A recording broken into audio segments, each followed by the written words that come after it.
screen time. We're going to talk about kids. We're going to talk about you and the relationship you have with your children and why going screen free can do some phenomenal things with regards to your relationship. If we've not yet met, hi, my name is Lydia. I'm all about empowering women so that they can show up for their lives unapologetically and as well able to transform their families.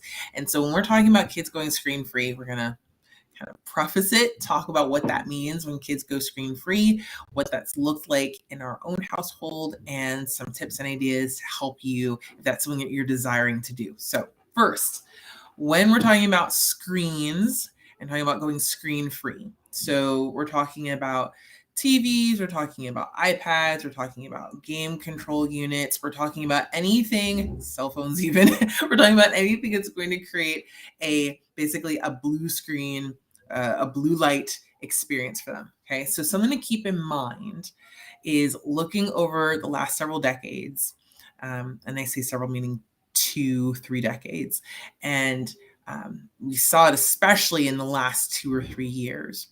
When we look at the amount of blue light exposure that is prevalent in our space, prevalent in our culture, it has gone up dramatically. This isn't like back in the day when, for example, you had the one TV in the house and then everyone would watch. Once the TV was off, the TV was off.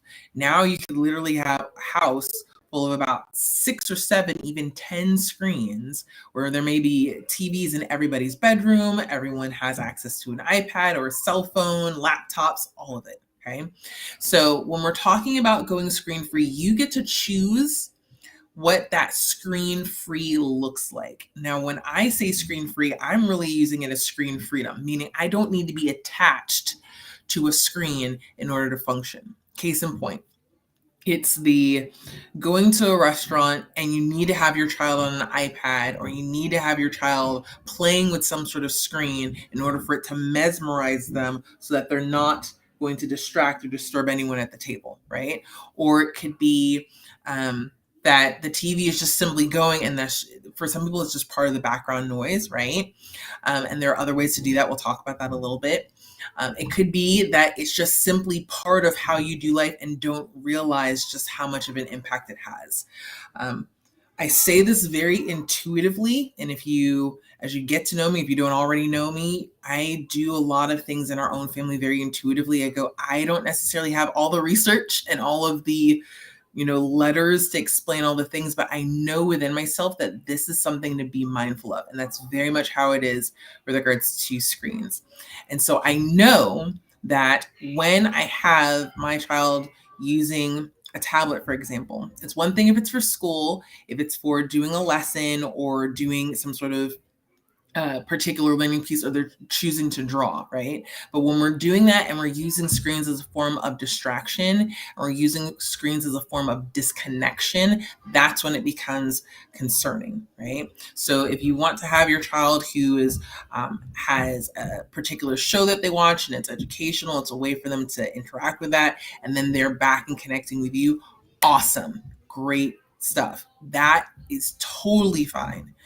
It's when we're using the screens to act as a form of, oh, hey, I'm on a video right now. Can I come back in just a moment? Okay. Where's my lunch pail? It's out on it's wherever you left it, so maybe outside, okay? Can you go outside? I think I left it on the table. Okay, so go ahead and check for it there, okay? And you can close the door behind you when you're done. It's the door outside. Okay, it's outside? Yeah. Fantastic. Okay, thank you. Let's get up. Close. Thank you. Oh, careful. I'm at my kiddo's school today, so it's full on pandemonium. Right? So when you're choosing the concern comes when we're using the screens to disconnect from our kids, where it's just, I have too much going on right now that I just need you to sit, right? I'm not saying at the other end of it that you're now in this place where I cannot function unless my child is with me. Here's the thing. We get to train ourselves and train our children how to be able to have a healthy relationship with screen time. Okay, so here's a few helpful tips, things to consider. Okay, one, when you desire to have just noise within a space. So, for example, if you're a family that likes to have a TV on for noise, consider playing music instead. Okay, that could be listening to a story, that could be listening to actual music. You can do that as a way to still engage with sound. We again love stories at our house. We do a lot of listening with stories. It's actually been very beneficial with regards to our children and helping them to understand concepts a little bit faster, in my opinion, because they've been hearing dialogue, they've been hearing narration, they're hearing words that may not necessarily be used by me in my typical kind of vocabulary during the day, but they're interacting with that language and it's helping to build up just that part of their brain as well as communication. Okay, so choosing another alternative for sound. The second is to have screen time to be special. When screens are readily accessible anywhere and everywhere, then it makes it not as unique, and it creates this expectation that I need to be entertained at all times. Okay, so as much as that might seem like a cute, fun idea when your child is 18 months or 2 years, I still do this. I go, how is it that I would desire for my now child to function as a later adult? Do I desire for them to be in a place of great dependency on a screen in order for them to function? Now, again, you might go, okay, that's a little over the top, but seriously, think about it. The moment you turn around, you go from having a 2-year-old to a 12-year-old, and all the steps that we put in place and that we implemented along the way are now, we're looking at them, right? So as a wise family once said, we begin as we mean to go. So begin as you mean to go. Okay, so we talked about using sound as an alternative for having screens. We talked about making it into something that's special. The third is finding ways to slowly but surely help your children to engage in solo imaginative play. Another thing that we do at our house, we'll probably talk about that in a later video if this is helpful for you, is we don't do a lot of electronics in terms of just toys. We had a whole policy of just please, for the love, keep the toys with the batteries at a minimum. Why? I'm not trying to deal with batteries, just practically. But the other part of it is that when it's physical objects that they need to now build and move and manipulate, that allows for imagination to get going. That allows for creativity to unpack in whole new ways. That's why we love things like blocks and magnet tiles and other kind of toys where they're the ones who are building the story.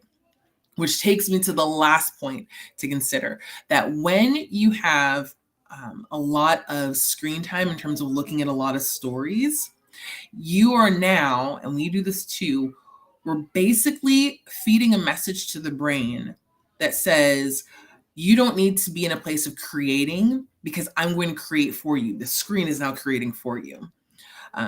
Without fail, when our children first started in school, the conversation with the teachers would typically go like this of, yeah, they're doing super great, all is well, just curious, do you guys watch a lot of TV at home? To which you go, no, just, yeah, we can tell because of the way that she interacts with people. We can tell by the way he engages with creating and building things. They're more engaged. Our kids are more engaged in the here and now, the present, than they were with being mesmerized by a screen. Okay, that is something I'm very grateful for, and I know that it was something that we did with great intention. So at our house, we have one TV. We do, of course, have laptops and computers. We do things like this, right? And we make it a point as best as possible to keep ourselves in screen freedom. And so I encourage you to move in that place of screen freedom for your own children, for your nieces and nephews, if you are the one who helps to care for them, and engage in ways of play, whether it's just simply stacking things or creating pictures together, writing stories. Help their imagination to flourish and soar, because this is key prime time to do just that. All right, so let's see. I think we've got some comments. Yes. So I appreciate you very much. This is something that is part of what we need to consider, especially, like I said, in the last couple of years where there's been so much screen time, right? And we're now starting to see the effects emotionally mentally, even physically. This has been a tough season because we are realizing that we really do need human interaction. We really do need to have other forms of, I call them root stimuli, meaning just grounded stimuli, right? And perfect. Yeah. So we don't own a TV, but I would like to move to better rhythms with other devices in our home. Perfect. Yes. And so we can totally talk about that. If that's something where you're going, this would really be helpful for me to know and to have some additional conversation points on, please feel free to reach out to me. You can contact me on, let me pull this up. There we go. So you can contact me here. So you can find me on Instagram, YouTube. If you're watching this on YouTube, hey, and you can subscribe, click the bell, but know that you can email me, you can message me. I'm more than happy to just talk shop in this particular area. Our kids need it more than we realize. This is where we start to make the formative tools in place. And yes, no sound producing toys. I'm just, you guys, I cannot. They will be in our house for a few months, and then if you come and you visit and they're gone, sorry, not sorry. Give us board games, give us card games, give us things to build. We're all about it. So, all right. With that, have an amazing rest of your day. Know that you are amazing, and I'm so grateful for you. Let's go be awesome.